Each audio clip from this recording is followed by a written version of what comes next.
The supply chain was breaking down before COVID. Now, of course, COVID made it worse, yes. And the war in Ukraine made it worse yet, yes. But this really started with Trump's trade war in 2018. So that, like I said, there's a thread that runs through all these things. So not to throw out my hands, I'm not going to do that. But when you ask me that, I'm thinking, well, you want to talk about China, Ukraine, supply chain, Biden? They're all a big deal. If in terms of tragedy, probably the war in Ukraine is the most important because it's highly, highly significant economically and strategically. But of course, it's a human tragedy going with it. If Chinese real estate implodes, okay, there's some hardship here and there, but it's not like people being killed or maimed or forced into refugee status. And that is part of what's going on in Ukraine. So that's probably the biggest single one, but I wouldn't miss the fact that all these things are going on at once. The number one question, of course, everyone's concerned about inflation, but there's a big backstory there. But I always say when it comes to your own money, everybody has a PhD in economics. You don't need Larry Summers to tell you what's going on with your budget and your ability to feed your family or keep a roof over your head. So people get inflation. It's one of the reasons it's so politically toxic is because it's unavoidable. You can't fudge it. You can't spin it. It's like, hey, if I used to fill up my Ford F-150 truck for $50 and now it's $125, A, you get it. It's right in your face. And B, that's $75 that you don't have to take your spouse out to dinner, buy a new jacket or whatever. So there's kind of demand destruction at the same time you're spending more money on the one thing you can't do without. So people get it. But then from there, the question I get the most is, hey, Jim, is this going to cause a recession? Are we going to have a recession? And as recently as a few months ago, I would say, yeah, I think so. You can see it coming late this year, early next year. Now I say, we're in a recession. I mean, it's not coming, we're in it. And there's data. I never make statements like that, Brian, without supporting it. And we know that, so first quarter 2022 is done, has been for a while. And the US economy declined 1.6%. That number's in the books. Where the second quarter is done. We don't have the official number. We won't until about 10 more days. The U.S. government will release that. But we have very, very good estimates, particularly from the Federal Reserve Bank of Atlanta. They have a kind of a real-time tracker. And as of today, they're saying second quarter down 1.6%. So the standard definition of a recession is 2 consecutive quarters of declining GDP. There are a few more bells and whistles having to do with unemployment and a few other things, but that's the rule of thumb. So based on that, based on the best available estimate for a second quarter, likely to be accurate, we're in a recession today. Now, it's not severe, but that's like saying I'm in bed with pneumonia, but I'm not dying. Well, okay, but we're in a recession right now. And there's a lot of whistling past the graveyard. I mean, the stock market is still greatly overpriced. There's still the buy the dips mentality hasn't gone away. It's still there. You got people like Jim Cramer yelling, buy Netflix or whatever. There's institutional support. There's momentum trading. Of course, 95% of the trading is by robots. So you got to reverse engineer the 27-year-olds from Bangladesh who don't get out much. They're the ones really writing these algorithms. Brilliant engineers, but you'd have to show them around Wall Street.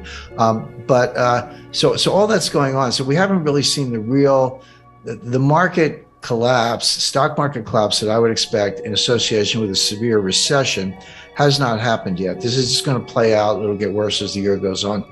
I mean, that is my expectation. I have my own models and I look at it closely. But if you listen to Michael Berry, Jeremy Grantham, Charlie Munger, these people have been around and they run, hundreds of billions.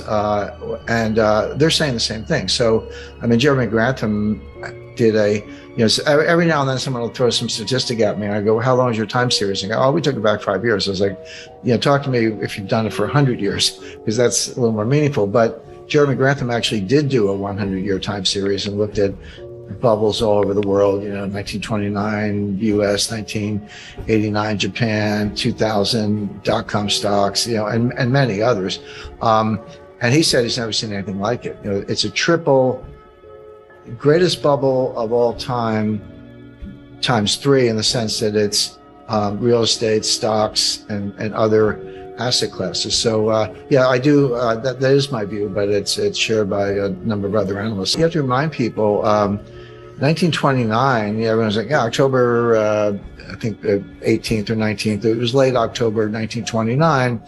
The stock market fell 22% in 2 days. It wasn't one day. It was, it was like 12% one day, 11% the next day. So 23% over 2 days.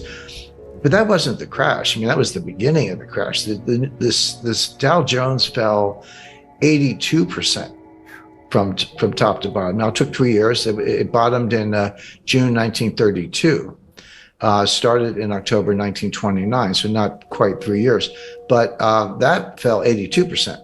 And that happens. So yeah, we're down, NASDAQ's down, bounced back a little bit in recent days, down close to 30%, down the S&P down over 20%. We're in bear market territory, but that's just the beginning. That's not what a full bear market, market adjustment looks like in the face of the kind of recession that I expect. I started my career in banking in 1976, and I remember my wife and I used to kid each other. She was in advertising, I was in banking, and the inflation was so bad, you'd get a raise every like 4 or 5 months, and you didn't have to ask. They would just give it to you because they knew that you were going to quit if they didn't keep up.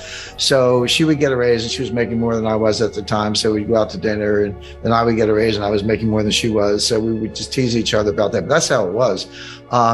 And the psychology was, if you needed a TV set or refrigerator, new car, whatever, you say, I better buy it now because the price is going to be higher. If I wait a month or 2 months, the price is going to run away from me. So it had huge behavioral effects. Of course, gold was, going to the moon. There was a lot going on at the time. But Brian, you're right when you say we're putting up inflation numbers today that are the highest in 40 years. That is correct. A little 41, actually it was 1981 before we saw these numbers. But I remind people, the inflation in 1981 was the end of a 10-year period of inflation. It wasn't the beginning. It's like, that's some inflation. Yeah, we did, but it had started. In some ways it started in 1968 and really took off in 1974, 75. So 81, these numbers, that was when Volcker finally got it under control. But you go back to 70, between 77 and 81, so that 5-year period, the dollar lost 50% of its purchasing power, not 15, 50 in that 5-year stretch. So you were putting up numbers, 10%, 11%, 13% and higher year after year. Yeah, 1981, it was, 9 or 10, which is what they're comparing it to today. But that was on the downslope. It had been higher than that in 77, 78, and 79.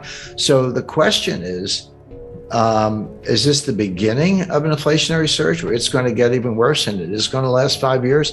Or is it different than that? But keep that in mind, because the 40-year comparison, it is correct. But that was the tail end of an even worse episode. And it catches a lot of people by surprise. They're like, wait a second, Jim, it's inflation. You just look at 2022, starting in January, it was kind of like 7%. Then it was, it's 8.1, it's 8.6, now it's 9.1, which is true. That is this year. It is going up. So people extrapolate that. And again, there is this comparison to the 70s. By the way, I think the situation we're in today is very different from the 1970s, and I'll explain why. But, I'll explain why right now, because in the 70s, it was triggered from the supply side with first the Arab oil embargo in 1973 as a result of the 1973 Arab-Israeli war. And then the price tripled, but it went from like $2 to $6. Okay. But, percentage terms, that's a huge jump, but it was still $6.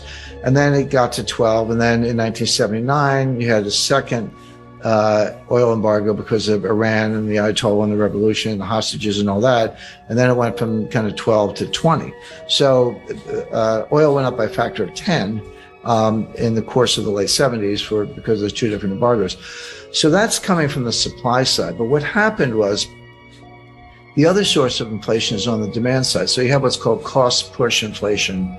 That's where, supplies choked off, or there's an embargo, or there's a shortage, natural disaster, a lot of things. It's coming from the supply side and demand is inelastic, so you just pay up or, kind of do without. But the demand side is much more psychological. That's called demand pull inflation. That's when consumers behave the way I described. And as I say, I lived through the 70s, where, hey, I better buy it today. I better buy it now. You're pulling all this demand forward and bidding up prices because you're worried that it's going to get even worse. So as that applies to today, we are starting with the cost push inflation, mainly the price of energy, but the price of food is a big factor. And of course, they're related. It's like, here's the energy, here's the food. Where do you think the food comes from? To get the food, you got to feed the pigs and cows. What do you feed them? You feed them corn. How do you get corn? Well, you grow it on a farm. You need nitrogen fertilizer. You need diesel in your tractors. You get the food, you got to put it in a truck to get it from point A to point B.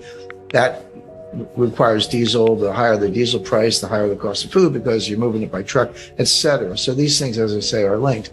But food prices are going up substantially, and the two things you can't do without are gas in the car and food.